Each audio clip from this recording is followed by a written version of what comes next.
It's hot outside, but did that have any effect on people buying homes last month? In this video, I'm going to talk to you about the market statistics for July 2023.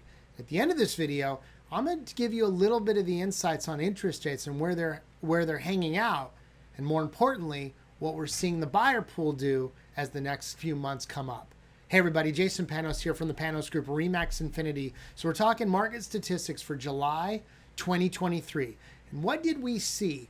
Well, we saw sales dramatically drop, as well as prices. Now, why is that? Realistically, the month of July, we usually see a massive slowdown. What happens is everyone gets out of school, they go on vacation, then they come back in the month of July right after the 4th and decide that they want to buy or sell before the school year starts, mid to end of August. So that's usually the time where we see the biggest slowdown is really in the month of July as far as statistics are concerned. And we definitely saw that last month. We saw that the sales dropped into the mid 700s, about 750, 775 homes that sold in the month of July, whereas in the month of June, it was a little over 1,000.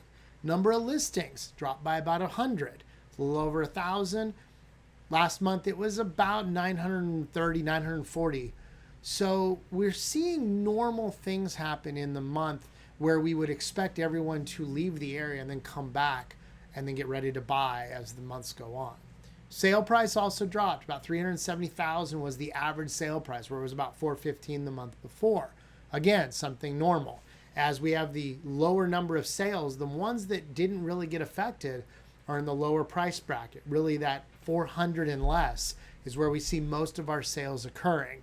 So that makes a lot of sense where our average sale price would drop because we saw a lot less in the higher price points.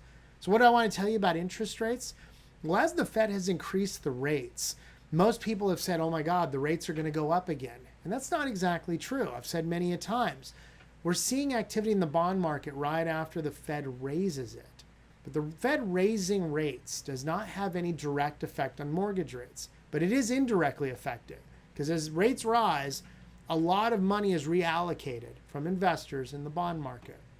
When that happens, that will affect interest rates. So right around the time the announcements are, you'll see a spike and then a massive drop, and then they kind of level out. Rates have held pretty consistent right around 7%. Why is that important to know? Well, we've seen near the end of July, a lot of buyers simply say, I just need to buy a house. I don't care what the rate is because they weren't affected by rates really, really low. They're buying what they can afford.